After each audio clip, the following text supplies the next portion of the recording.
কি অদ্ভুত লাগে তাই না? যে বাড়িতে 25টা বছর কাটালাম, আজ সেই বাড়িতেই অতিথি হয়ে আসতে হয়। যে বাড়ি থেকে কোথাও যাব কি না তার জন্য বারবার জিজ্ঞাসা করতে হতো, আজ সেই বাড়ি থেকেই ব্যাগপত্র গুছিয়ে নিয়ে বেরিয়ে যেতে হয়।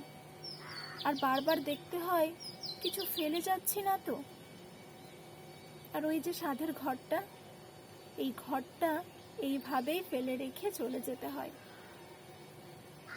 এই ঘরের প্রতিটি পর্দা, জানালা, বিছানা, আলমারিটা আমার বড্ড প্রিয়, বড্ড কাছের। এই ঘরের মধ্যে ঢুকলেই যেন মনে হয় খুব একটা চেনা গন্ধ আমায় স্পর্শ করছে। সেভাবে ঘরটা আগে কখনো গোছানো হয়নি, কিন্তু এখন ঘরে ঢুকে দেখি মা সুন্দর করে পরিপাটি করে গুছিয়ে বন্ধ করে রেখেছে। কত রাত জেগে কাটিয়েছি এই ঘরে, বন্ধুদের সাথে কত গোপন আলোচনার সাক্ষী এই ঘর। কত রাগ, কত অভিমান, কত কান্না দেখেছে এই ঘরটা। মন ভাঙার রাতে বিছানার পাশে বসে জানালা দিয়ে সারা রাত আকাশ দেখেছি এই ঘরের মধ্যে। সব কিছু জানে আমার এই সাধের ঘরটা। ছুটির দুপুরে মায়ের সাথে কত ঝগড়া করেছি শালিক পাখির মতো।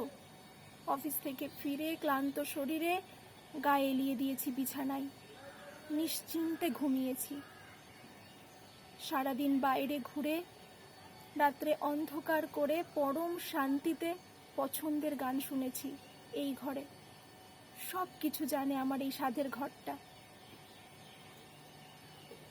কতবার আলমারিটা অগোছালো করেছি, একটা জিন্স খুঁজে পাচ্ছিলাম না তাই। আবার শাড়ি, কুর্তা, সালোয়ার সব আলমারির মধ্যে পাটে পাটে সাজিয়েও রেখেছি। কত গোপন কিছু লুকিয়ে রেখেছি খাটের পাশের ওই ড্রয়ারটায়।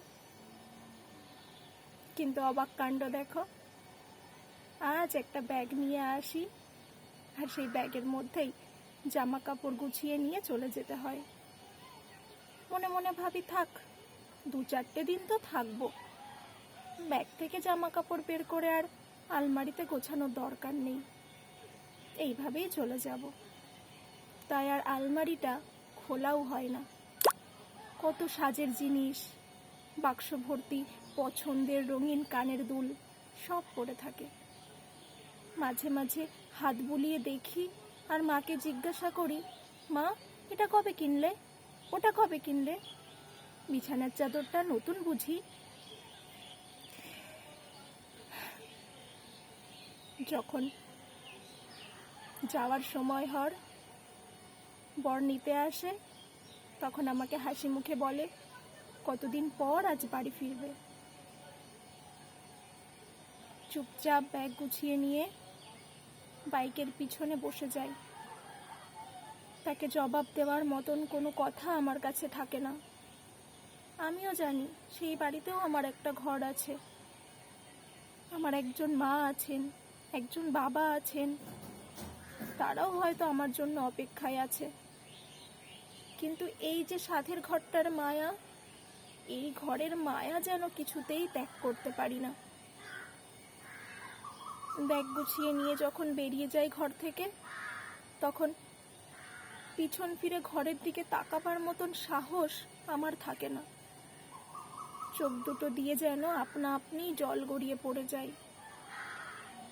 এটাই কি প্রতিটি মেয়ের ভবিতব্য?